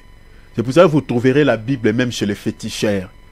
Il y a certains féticheurs pour vous faire croire que non, ce que nous sommes en train de faire n'est pas dangereux. Il y a des féticheurs qui détiennent les Bibles. C'est ça ce qui trompe certaines personnes. Oh, j'étais allé voir une maman. Et j'ai vu cette maman-là même avant de commencer ces pratiques. On a prié. Ça pour vous capturer comme victime. On a prié. J'ai vu même la Bible. Ils ont des grosses Bibles là-bas. C'est marqué vraiment sur la couverture. La Bible. La Sainte Bible. Ça c'est pour vous tromper. Ils ont des Bibles. Ces livres-là, le diable a aussi la connaissance des Écritures. Mais sauf qu'il n'a pas l'esprit de la révélation. Il ne comprend pas la pensée de Dieu qui est cachée dans les Écritures. Donc pour comprendre la Bible, connaître la Bible, il faut que Dieu te donne les yeux de l'esprit. C'est ça ce que l'apôtre Paul dit dans l'épître aux Éphésiens, chapitre 1er, verset 15 à 18. Il dit, je prie le Seigneur qu'il illumine les yeux de vos cœurs. C'est ça même ce qui est dit dans Apocalypse chapitre 3. L'église de Laodicée avait perdu cette vue, avait perdu ses oreilles. Le Seigneur dit à l'église de Laodicée, il dit, tu es devenu aveugle, église de Laodicée, j'ai pitié pour vous. Tu dis que tu es riche. Vous avez changé l'évangile du salut à l'évangile du Dieu Mammon. Tu dis que tu es riche. Tu n'as plus besoin de rien. Tu te ressembles à l'aveugle. Mais qu'est-ce que le Seigneur dit à cette église? Je te prie de chercher quoi? Les colliers pour oindre de tes yeux afin que tu voies. Or, celui qui donne les colliers, en d'autres termes, c'est celui qui peut te donner les yeux pour voir. C'est seulement Dieu. C'est ça ce qui est dit dans l'épître aux Éphésiens, chapitre 1, verset 15 à 18. L'apôtre Paul dit que le Seigneur illumine les yeux. C'est-à-dire, c'est le Seigneur qui peut illuminer tes yeux, qui peut ouvrir tes yeux. Quand tu lis la Bible, de pouvoir voir la pensée de Dieu qui est cachée dans les Écritures. Vous savez, aujourd'hui, beaucoup de chrétiens ont du mal à tirer une leçon spirituelle dans un passage biblique. Tel que nous sommes là, si on commence à faire des exercices ici, quelques partages, on dit, bon, on va donner un verset biblique et chacun va tirer une leçon spirituelle et partager avec les autres. Bien aimé, c'est par là que vous allez comprendre que beaucoup de chrétiens n'ont pas les yeux de l'esprit. Ils ne comprennent pas les Écritures. Et bien aimé, si tu es comme ça, c'est très compliqué. C'est très compliqué. Vraiment, c'est très compliqué. Je n'aimerais pas dire certaines choses pour ne pas vous choquer, mais c'est vraiment compliqué. Je ne sais pas, si tu ne connais pas le Dieu que tu pries, tu as du mal à tirer une leçon spirituelle dans un verset biblique. Je ne sais pas par rapport à quoi tu es enfant de Dieu, oh, par rapport à quoi tu es chrétien. Tu peux prendre même le verset de Jean 3,16, les versets connus par tous les chrétiens. Tu donnes à un chrétien, tu dis, est-ce que tu peux m'expliquer ces versets? Est-ce que tu comprends ces versets? Est-ce que tu peux me lire, tu peux tirer une leçon spirituelle dans ces versets? Vous voyez, le chrétien est en train de tourner sa langue à gauche comme les moutons, il tourne à droite et tout ça. Oui, tu dis, mais mon frère, ma soeur, explique-moi. Mais pour expliquer les séries télévisées, expliquer les choses de la police. Il y a des chrétiens, il peut te raconter les séries télévisées à partir du premier volume, deuxième volume, troisième volume. Il t'explique tout. Il a tout ça dans la tête. Il peut t'expliquer le théâtre, voilà, tu vois tel épisode. Il peut t'expliquer tout, il a tout ça dans la tête. Mais à ce qui concerne la parole de Dieu qui est liée à son salut, beaucoup de chrétiens ont du mal à interpréter certains versets de la Bible. Cher enfant de Dieu, tu dois beaucoup prier si tu es comme ça. Tu dois beaucoup prier. Cela inquiète ton Sauveur. Cela inquiète ton Seigneur. Tu dois beaucoup prier. Tu dois beaucoup prier, je répète. Et ça, je parle de tirer une leçon spirituelle. Mais peut-être tu ne médites même pas ta Bible. Elle est poussiérée là où tu l'as mis. Et dans ta conscience, tu sais, à l'heure où je parle, elle est remplie de la poussière. Parce que tu ne la lises pas. Les feuilles sont collées. Parce que c'est tout neuf. Et ça, je parle aux chrétiens qui ont des Bibles. Mais il y a certains chrétiens qui ont des applications de la Bible dans leur natel. Il peut naviguer ça et là sur son natel. Il peut entrer sur TikTok. Il peut entrer sur Facebook. Il peut entrer sur YouTube. Excepté d'appliquer, de pointer son... d'amener son doigt sur cette application de la Bible. Là, il ne touche pas. Maintenant, pourquoi tu avais téléchargé cette Bible? Tu peux manipuler ton téléphone du matin jusqu'au soir. Tu entres ça et là.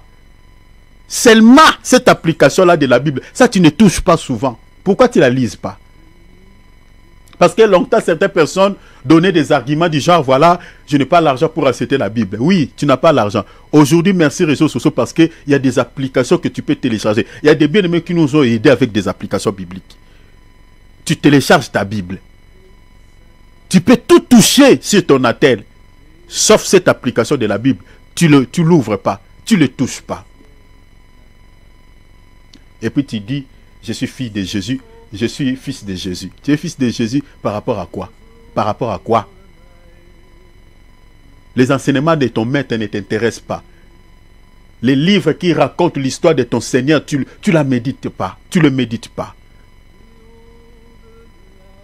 Et après, vous voyez, il y a certains chrétiens qui disent que Jésus, je t'aime. Tu aimes. Vous savez, on ne peut pas mentir même à Dieu. Vous mentez le Seigneur.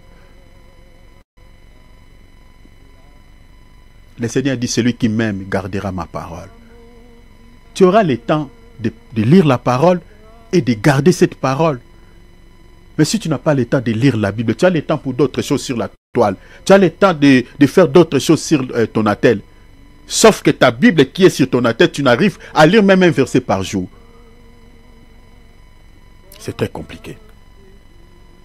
C'est une parenthèse que j'ouvre, je la referme. L'esprit de l'erreur. Lisons une écriture. Je suis en train de dire que si vous ne possédez pas, allez dans Matthieu chapitre 22, verset 23, virgule, on va lire le verset 29. Notez ces versets. On lira également Actes des Apôtres 23, 8. Notez ces versets s'il vous plaît. Matthieu chapitre 22, verset 23. On lira également les versets 29. Mettez cela en relation avec Actes des Apôtres chapitre 23, verset 8. Et après on lira Matthieu chapitre 16, verset 6. On va sauter pour ne pas faire une longue lecture. On lira 11 et 12. C'est ici que je vous avais promis, je vous révélerai certaines choses ici. Non, c'est pas ici. Non, on ne lira pas... Bon, notez cela quand même, hein, notez cela. Mais peut-être on ne lira pas, je vais parler comme ça. On lira plutôt Matthieu 23. On lira plutôt Matthieu 23 aussi, verset 16 à 19. Et puis on va sauter, on lira 24 à 26. 24,26. 16 à 19. Et puis on va sauter, on lira 24, verset 24 personnellement. Et puis on lira également 26. Voilà, notez tous ces passages que je vous ai donnés. Parce qu'il y a des choses qui sont en rapport avec ce que nous sommes en train de dire. Lisons d'abord Matthieu 22, 23, virgule, on lira le verset 29. Je suis en train d'expliquer que si ces deux canaux, ces deux organes sensoriels sont endommagés, votre compréhension, que ce soit sur le, je parle sur le plan spirituel, sera également bloquée. Vous n'allez pas comprendre les choses de Dieu. Et si vous ne comprenez pas la parole, vous n'avez pas aussi la vie éternelle. C'est très compliqué. Vous n'avez pas la vie.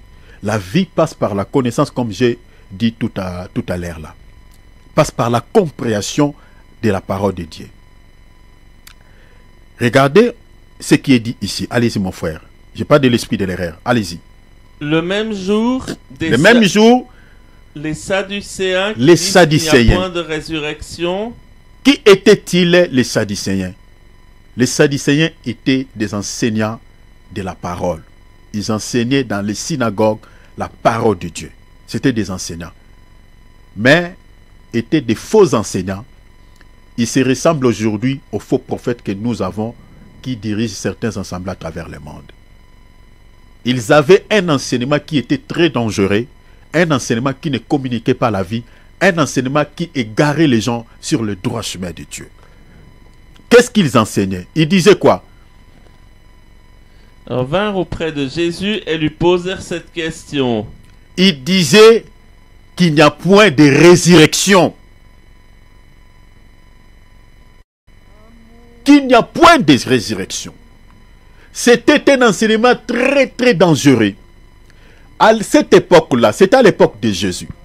Les gens croyaient à ce que ces derniers enseignaient dans leur synagogue. Cet enseignement, vous remarquerez, même après l'ascension de notre maître, cet enseignement était resté dans la tête des gens. Les apôtres se sont confrontés à des gens qui véhiculaient cette fausse doctrine des Sadducéens. Vous allez lire par exemple quelques compagnons de l'apôtre Paul, Alexandre, Philette et l'autre là. Ils enseignaient aux gens que voilà, la résurrection a eu déjà lieu, et donc tout ça. Il y avait des fausses doctrines. Et ça remonte plus loin. Dans 1 Corinthiens 15, l'apôtre Paul a réitéré à l'église de Corinthe, attention avec les gens qui disent qu'il n'y a pas de résurrection. Lisez 1 Corinthiens 15, vous trouverez cela. Donc après même le départ du Seigneur Jésus-Christ, cet enseignement, cette fausse doctrine était restée. Ils avaient formé des gens qui ont continué à enseigner cela. C'est comme chez nous aujourd'hui au Congo, mon entier m'est décédé. Mais l'enseignement qu'il a laissé à toutes ces personnes que lui, il avait formées, que la résurrection des morts n'existe pas. Lui, il croyait à l'incarnation. Si quelqu'un meurt, son esprit va s'incarner, il va devenir autre chose, il va devenir un animal ou il va devenir une autre personne dans un autre pays. Cela est resté dans la tête de ses fidèles, bien qu'il est mort. C'est pareil avec les Sadducéens. Toutes ces personnes qui donnaient ces faux enseignements étaient décédées, mais leurs enseignements étaient restés dans la tête des gens, étaient restés dans la tête de leurs fidèles. Ils continuaient à enseigner cela jusqu'à l'époque même des apôtres. C'était une fausse doctrine. Maintenant, allez directement dans le verset 29, mon frère Philippe. Jésus leur dit quoi? Jésus leur répondit, vous êtes dans l'erreur. Est-ce que vous voyez? Vous êtes dans l'erreur. Donc nous sommes en train de parler sur l'esprit de l'erreur. Et l'erreur dont le Seigneur est en train de dire ici par rapport aux pharisiens, ce n'est pas l'erreur humaine comme les gens disent que l'erreur est humaine. Attention! Cette erreur n'est pas humaine. C'est une erreur liée à un esprit. Vous allez comprendre la suite parce que, Jésus dit parce que vous ne comprenez ni les Écritures, la ni compréhension la puissance de Dieu. Vous ne comprenez ni les Écritures, ni la puissance de Dieu. C'est-à-dire la Torah était devant et comme ça. Il lisait bien la Torah avec dans la langue hébraïque, dans la langue grecque. Mais sauf que tirer la pensée de Dieu dans les Écritures, ces gens avaient du mal. Ils ne comprenaient pas la Torah. Ils ne comprenaient pas les Écritures.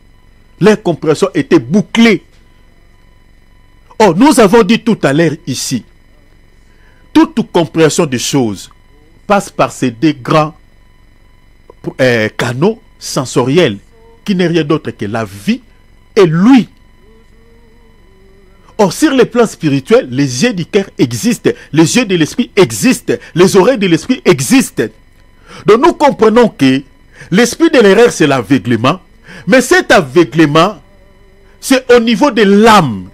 Donc les Sadducéens, ici le Seigneur est en train de leur dire ouvertement que vous êtes dans l'erreur, vous êtes possédés par un esprit de l'erreur qui vous empêche de comprendre les Écritures. C'est pour ça que je vous ai dit que les faux prophètes sont possédés par l'esprit de l'erreur. Ils ont des Bibles entre leurs mains, mais ne peuvent jamais vous prêcher sur la sainte doctrine. Vous voyez un verset qui parle noir sur blanc sur la sainteté. Mais vous allez être surpris. Un faux prophète récupère une telle écriture, il vous parle sur comment donner à Dieu. Ces gens sont bizarres. Hein? Une écriture de la Bible qui parle sur la sainteté. Vous voyez un serviteur de Dieu récupère cette écriture, il vous parle sur comment donner à Dieu, papa. Et Ces versets qui parlent noir sur blanc, sur la sanctification, sur la sainteté, sur la repentance envers Dieu. Toi, tu nous parles sur comment donner à Dieu. Ça peut vous estomaquer, vous étonner. Eh bien, c'est comme ça. Il va mélanger avec d'autres écritures parce que ces gens-là sont champions, voilà, dans des expressions. Il peut vous donner quelques expressions, quelques théories, vous embrayez un peu, et voilà. Et puis c'est bon, il fait son message.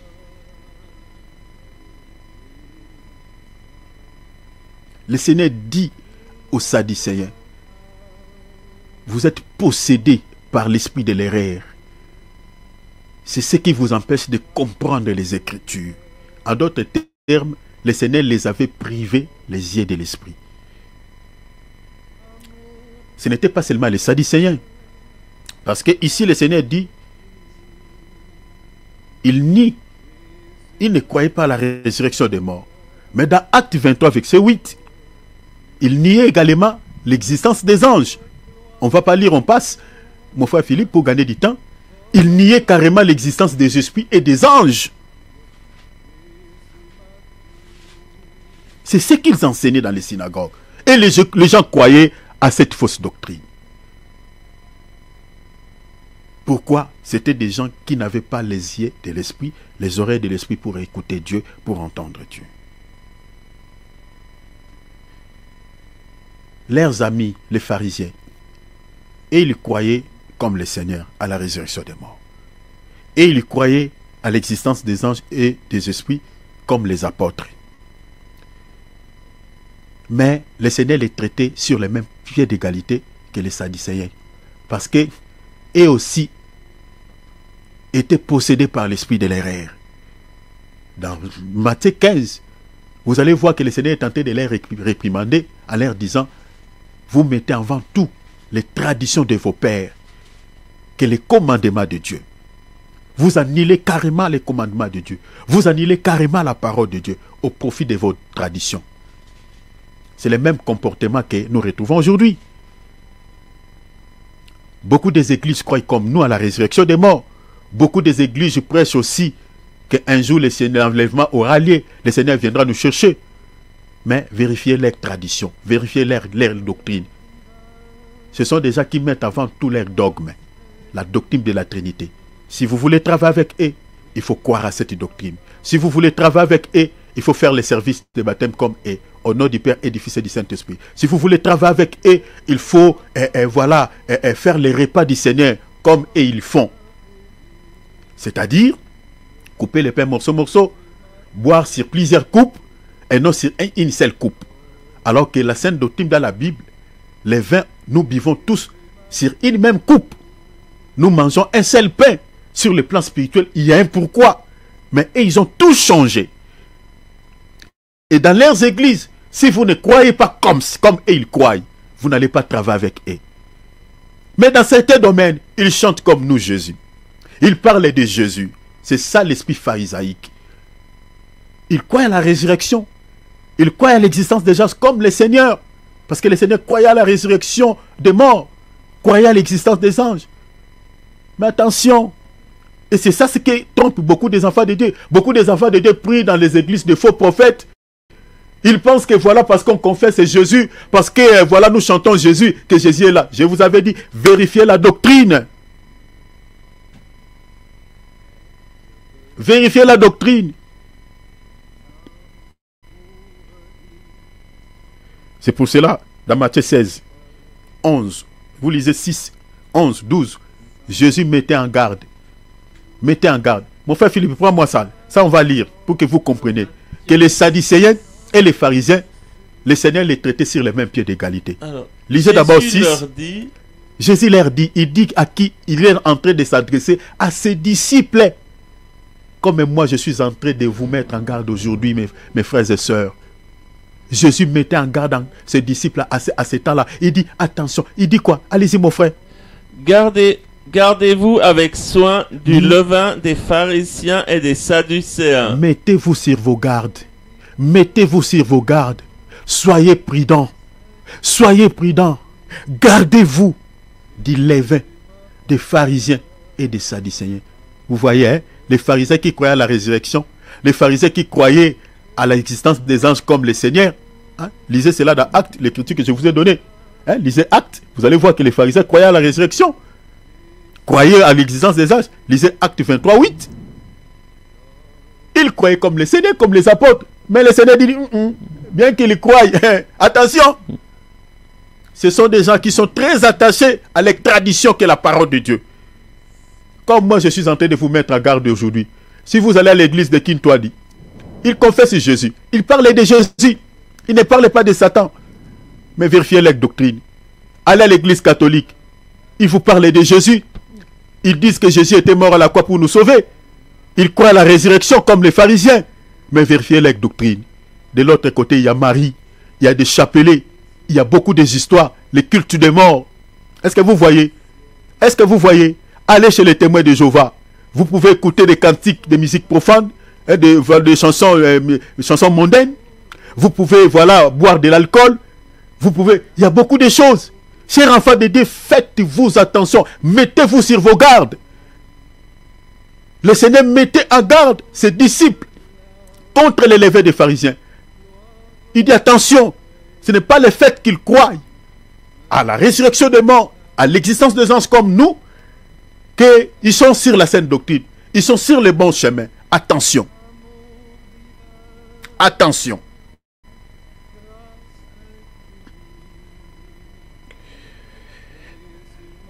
Allez dans le verset 11. Comment ne comprenez-vous pas que ce n'est pas au sujet de pain que je vous ai parlé? Le Seigneur dit à ses disciples, parce que lorsqu'il a dit, attention avec les levées des pharisiens et des sadducéens, les disciples n'avaient pas compris. N'avaient pas compris. Mais le Seigneur leur explique. Continuez, il dit quoi? Gardez-vous du levain des pharisiens et des sadducéens. Verset 12. Alors ils comprirent que ce n'était pas du levain du pain. Ils comprirent que ce n'était pas du levain du pain. Mais c'était quoi? Mais de l'enseignement des pharisiens et des sadducéens. Est-ce que vous voyez? Cet enseignement qui était donné chez les pharisiens, cet enseignement qui mettait avant tout en fait leur tradition. C'est-à-dire leur tradition c'était quoi? Lavage de mains, lavage de coupe. Vous voyez, il y avait beaucoup de choses tout autour de cela. Ils mettaient cela avant tout la Torah. Ça c'était en premier lieu. Et puis les pharisiens quand ils lisaient la Bible, ils ne prêchaient pas sur la miséricorde de Dieu. Ils ne prêchaient pas sur la fidélité envers Dieu. Ils ne prêchaient pas sur voilà, la justice de Dieu. Tout ce qui leur intéressait dans la Torah, c'était quoi? La dîme de la menthe, la dîme de la nette, la dîme de Kimé. C'est la raison pour laquelle dans Matthieu chapitre 23, le Seigneur leur lance les paroles de malédiction. Parce qu'ils mettaient avant tout quoi? Leur tradition. C'est-à-dire tout ce qui est charnel avant tout, que la saine doctrine. Le Seigneur dit à ses disciples, si vous voulez sauver vos vies, attention avec l'enseignement qui est donné par ces gens. C'est ça ce que je suis en train de faire aujourd'hui. Chers enfants de Dieu, chers chrétiens, soyez prudents. Ne croyez pas tout enseignement. Soyez prudents. Ne vous fiez pas parce que vous voyez, dans cette église-là, on parle de Jésus. On parle de Jésus. Si vous lisez dans 2 Corinthiens chapitre 11, versets 13 à 15, la Bible dit quoi? Les ministres de Satan se déguisent en ministres de Christ. Ils ne viennent pas au nom de leur maître. Le diable lui-même sait. Il dit, vous êtes mes serviteurs. Mais si vous affichez devant ces gens, en tant que mes serviteurs, vous n'aurez pas des âmes. Parce que j'ai une mauvaise réputation devant le monde. Les gens savent qui je suis. Mais vous devez vous déguiser.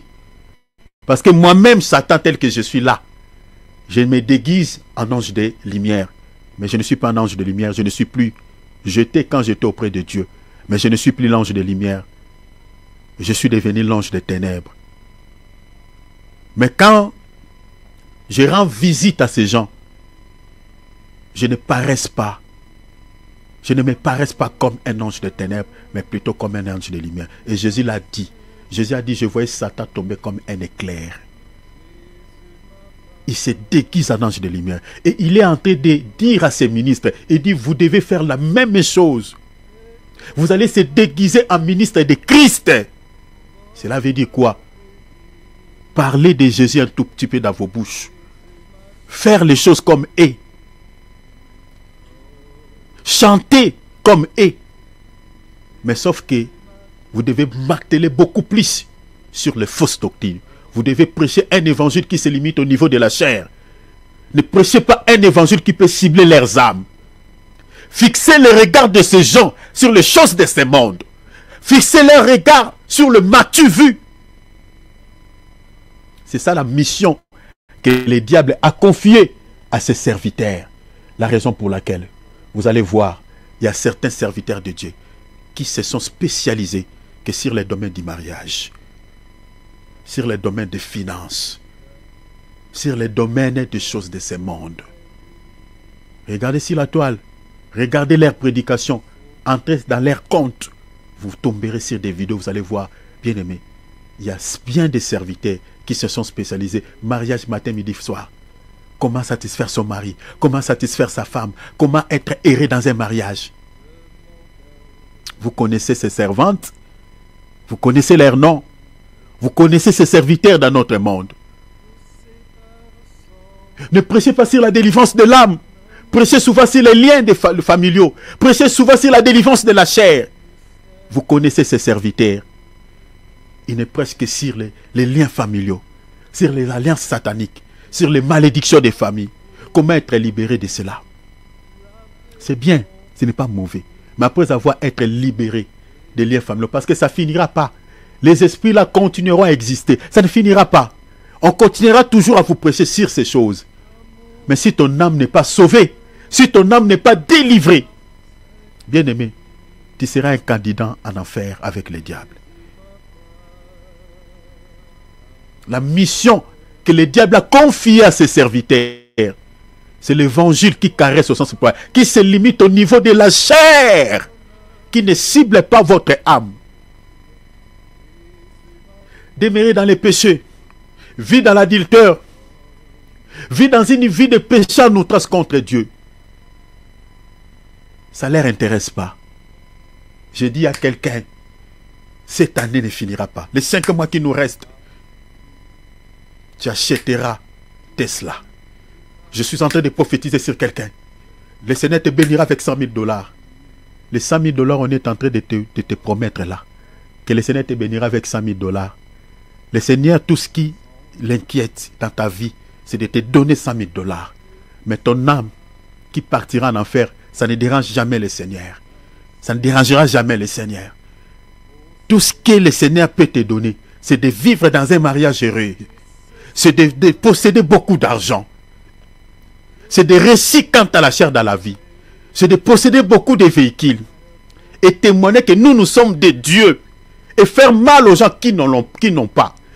Qui ne possèdent pas ces choses. Publier sur la toile la maison que tu as. La voiture de luxe que tu viens d'acheter. C'est tout ce qui intéresse Dieu. C'est ça ce qu'on nous prêche par ces faux prophètes. Ils ne s'intéressent pas de ton âme. Ils ne vous parleront jamais de l'enfer. Ils ne vous parleront jamais du jugement éternel. Alors que le Seigneur l'a prêché. Il a parlé de l'enfer. Les apôtres ont parlé de l'enfer. L'enfer, ce n'est pas un mythe. L'enfer, c'est une réalité.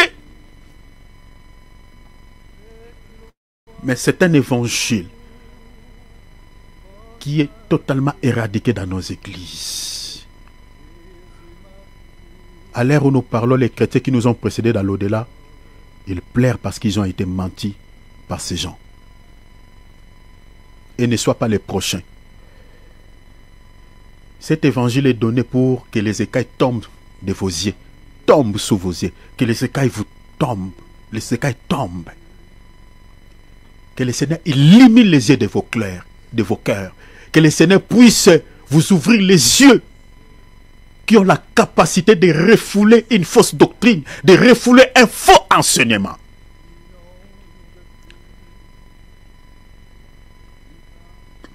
Le Seigneur dit, gardez-vous, mettez-vous sur vos gardes. Vous, mes disciples, mes enfants, je vous dis, attention avec les levains des pharisiens. Attention avec les levains des sadducéens. Vous entendez ce que les sadducéens enseignent, que la résurrection n'existe pas. Les anges n'existent pas. Les esprits n'existent pas. Attention avec ces faux enseignements. La résurrection des morts existait. Ceux qui sont morts en Christ, un jour se réveilleront. Attention avec cet enseignement. Et aujourd'hui, nous sommes en train de vous dire aussi pareil. Enlevons des sentiments charnels. N'aimez pas votre église locale que Jésus, que la parole de Dieu. N'aimez pas les serviteurs qui vous prêchent la parole que la Bible. Aimez plutôt la Bible que toute chose. Aimez la Bible que toute chose. Aimez la parole de Dieu que toute chose. Aimez Jésus que toute autre chose. Parce que si vous aimez le Seigneur, vous aimez la parole de Dieu, bien aimé, tu auras le temps de lire la parole. Parce que tu aimes tellement la Bible, tu aimes tellement la parole, tu aimes tellement le Seigneur. Parce que tu sais que ta vie en dépend. Tu vas t'accrocher, tu vas t'attacher à cela. Ne t'accroche pas à un serviteur de Dieu. Ne t'accroche pas à ton église locale. Accroche-toi à la parole. Parce que ton salut éternel dépend de la parole. Ne dépend pas de celui qui te prêche la parole. L'apôtre Paul dit, je crains après avoir vous prêché la parole, que je sois désapprouvé, que je sois rejeté moi-même par le Seigneur. Les serviteurs de Dieu, certains serviteurs qui vous prêchent la parole, ils seront rejetés par Dieu. Ils seront rejetés parce qu'ils prêchent de fausses doctrines. Ils seront rejetés. Si tu t'attaches à lui, quand le Seigneur te le rejettera, il te rejettera également. Faites attention. Attache-toi à la parole. Attache-toi à la parole. Tout passera, mais la parole de Dieu restera éternellement. Si tu t'attaches à la parole, tu vivras éternellement. Lisons Matthieu 23. Et je crois que je vais m'atteler par là. Et je continuerai demain. Matthieu 23, on va lire les versets 16 et 19. Et puis on va sauter, on lira 24. On lira également 26. Oh mon Dieu, merci pour ton onction. Alléluia. Allez-y mon frère Philippe. Malheur à vous, conducteurs aveugles. Jésus dit aux pharisiens, malheur à vous, conducteurs aveugles. Et vous savez qu'un serviteur de Dieu, c'est un conducteur. Mais il vous conduit où? Ici, le Seigneur dit aux pharisiens, vous êtes des conducteurs, mais malheureusement, vous êtes des conducteurs aveugles. Vous savez, quelque part, Jésus a dit, si un aveugle conduit un aveugle, tous deux tomberont dans une fosse. Si celui qui vous conduit, un serviteur qui vous conduit dans les choses de Dieu est un aveugle, vous aussi vous êtes aveugle comme lui. Et tous deux vous allez tomber dans une fosse. Et la fosse ici c'est quoi? C'est l'enfer. L'abîme c'est une fosse, c'est un abîme. Rappelez-vous de l'homme riche. La Bible dit dans l'abîme, c'est là où il plairait. C'est dans cette fosse profonde. C'est là où tous les aveugles vont être jetés. Malheur à vous, conducteurs aveugles. On ne peut pas lancer les paroles de malédiction à quelqu'un qui fait quelque chose de bien. Le Seigneur ici lance les paroles de malédiction parce que c'était des gens qui conduisaient de milliers d'hommes en erreur. Pourquoi le Seigneur dit ainsi? Continuez mon frère Philippe. Si quelqu'un jure par le temple, ce n'est rien. Vous êtes en train de dire, si quelqu'un jure, je vais vous expliquer, je vous avais promis, c'est par là qu'on va s'atteler. Il dit, si quelqu'un jure par les temples, il est engagé. Continuez. Mais si quelqu'un jure par l'or du temple, il est engagé. Oh, au fait, si quelqu'un jure par l'or, il n'est pas engagé, voilà. Mais si quelqu'un jure, si quelqu'un jure par les temples, il n'est pas engagé. Mais si quelqu'un jure par l'or, il est engagé.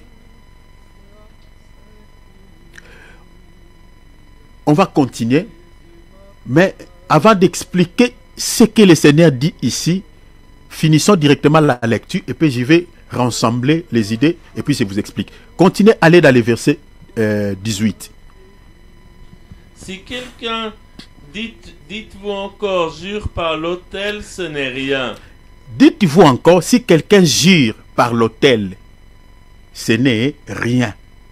Mais si quelqu'un jure par l'offrande, Si quelqu'un jure il est engagé. par l'offrande qui est sur l'autel, il est engagé.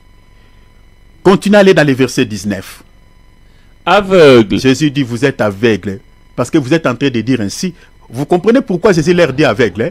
Parce qu'ils sont en train de dire quoi? Si quelqu'un jure par les temples, il n'est pas engagé.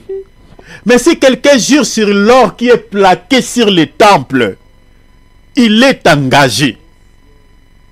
Ils disent encore, si quelqu'un jure sur l'autel, vous savez l'autel, c'est là où on place l'animal, hein, là où on brûle l'animal, là où l'animal est immolé. Maintenant, ils disent que si quelqu'un jure sur cet autel, il n'est pas arrangé, ce n'est rien, c'est rien du tout. Mais si quelqu'un jure sur l'offrande qu'il a placée sur l'autel, il est engagé. Le Seigneur dit, vous êtes des aveugles.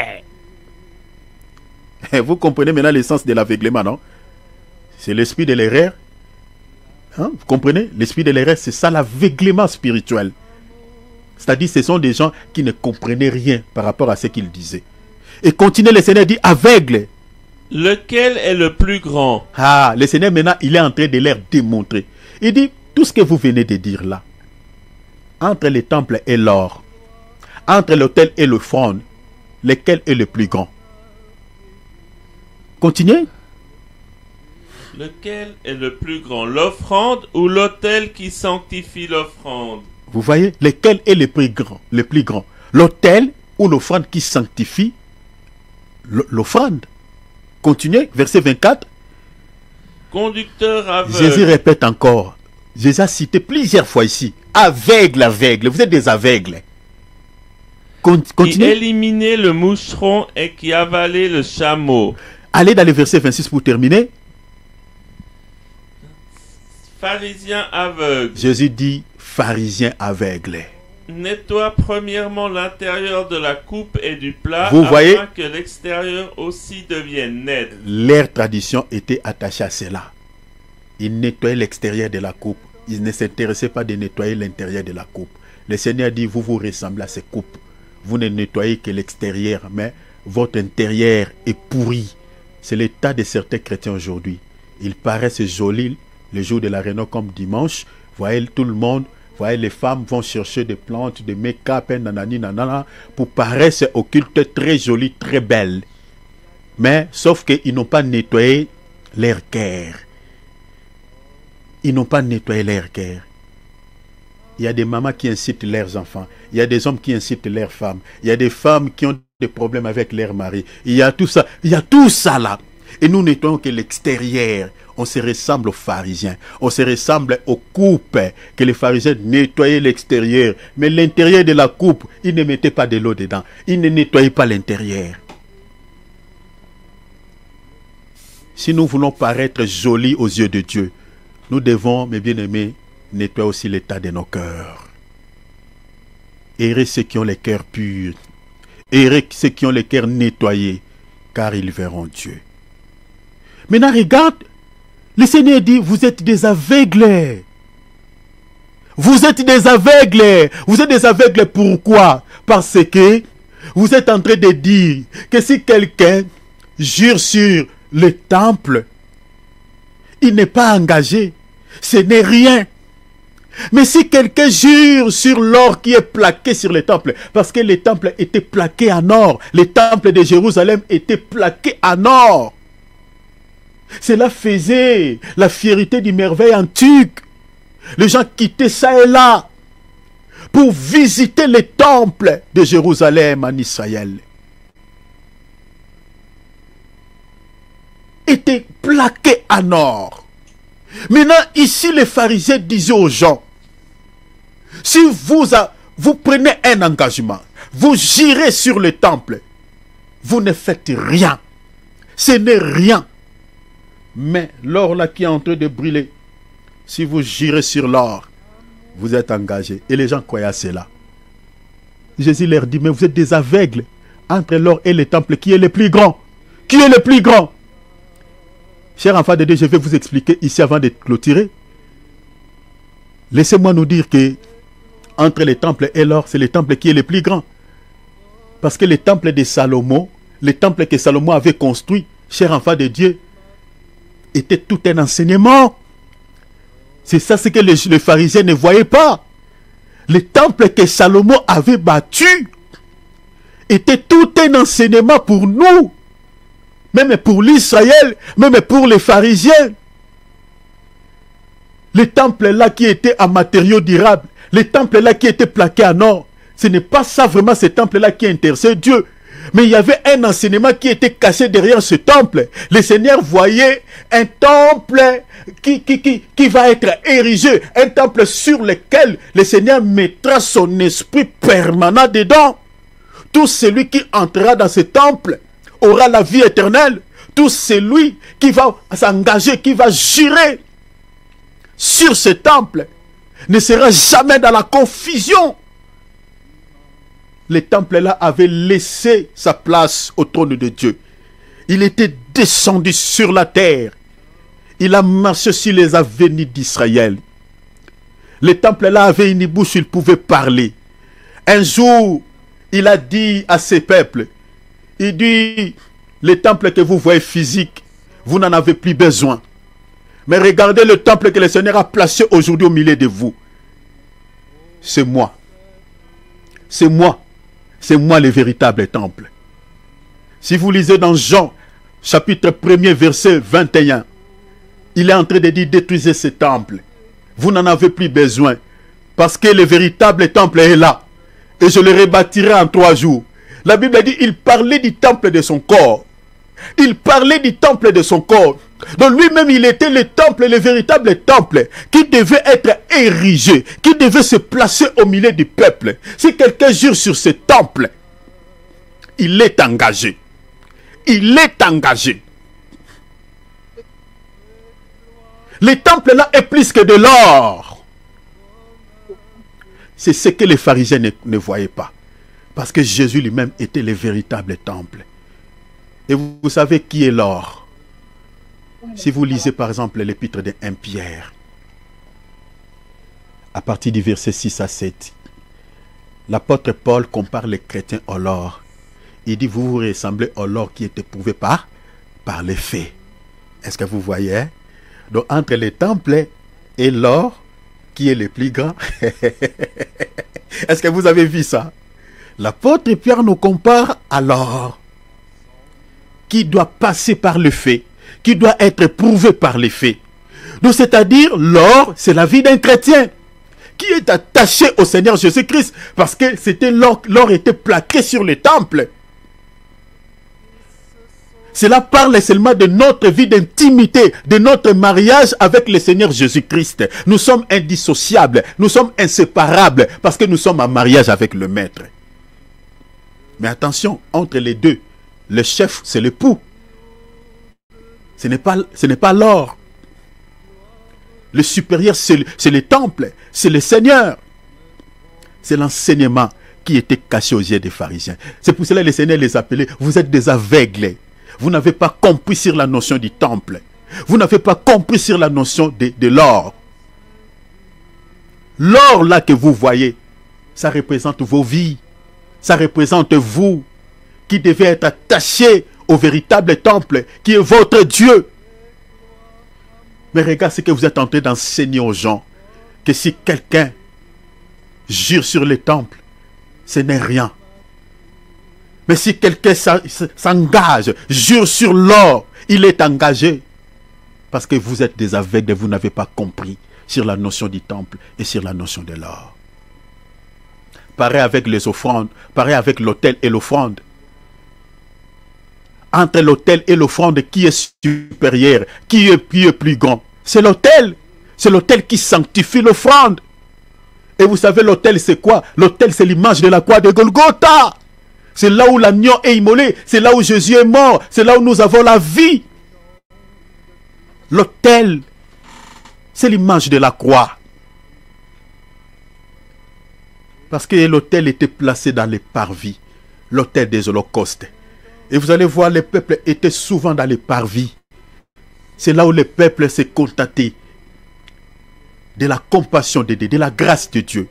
Parce que si l'agneau n'est pas immolé, les péchés ne seront pas pardonnés. Si l'agneau n'est pas mort sur l'autel, si on enlève l'autel, mes bien-aimés, on n'a pas la vie. Si on enlève l'autel, bien-aimé, on ne sera pas sanctifié. Parce que l'animal doit être placé sur l'autel. C'est l'autel qui purifie, qui va consumer l'animal. Et rappelez-vous que dit l'apôtre Paul. Je vous exhorte donc, frères, à offrir vos corps comme un sacrifice. C'est-à-dire, vous devez être comme un animal qui est placé, qui est sacrifié sur l'autel. Pour être sanctifié. Parce que c'est le fait qui sanctifie l'animal. Entre l'autel et l'offrande, le plus grand c'est l'autel. Parce que c'est l'autel qui consume l'animal. C'est l'autel qui sanctifie l'animal. Et lorsque l'animal est sanctifié, il y a le pardon du péché. Et cet enseignement, les pharisiens ne voyaient pas ça. Je m'arrête ici. On va continuer demain. Tu vas prier le Seigneur. Demande à Dieu que le Seigneur puisse t'aider à être un chrétien authentique. À être un chrétien authentique, je pèse mes mots. Je ne sais pas pourquoi je suis en train d'insister ainsi. Parce que le Seigneur revient. Ton Père Céleste revient. Il vient te chercher. Très bientôt, il viendra. Très bientôt, tu entendras le son de la trompette. Tout le monde n'entendra pas ce son. Tu es le seul ou la seule qui entendra ce son. Tu entendras sa voix comme une trompette. Il te dira, ma fille, monte ici, comme il avait dit à Jean. Il a dit à Jean dans une vision, Jean, monte ici. Monte ici. Quitte la terre. Tu entendras cette voix, cher enfant de Dieu. Monte ici. Très bientôt, le monde entier sera dans l'éboulement. Ne sauront pas, ils entendront seulement que on ne voit plus telle personne. Dans telle famille, il y a la perte de gens. Il y a la disparition de gens. Très bientôt, très bientôt, très bientôt. Parce que les signes qui caractérisent le retour de notre cher époux, le retour de notre tendre époux, sont visiblement vus. Ne cède pas à l'ennemi. Peu importe la circonstance et la situation sur laquelle tu traverses, accroche-toi au Seigneur. Méditez la Bible. Cherchez à connaître la vie de ton Seigneur. Cherchez à connaître celui qui t'a racheté. Quand tu lis la Bible, ne fais pas la lecture simple comme on lit un journal. Mais à chaque fois quand tu médites, cherchez à tirer une leçon spirituelle à ce que tu médites. Parce que ton salut en dépend. Tu dois connaître le Dieu que tu pries. Et cela t'aidera à ne pas être ballotté à toutes ces fausses doctrines qui circulent à travers le monde. Ouvre ton micro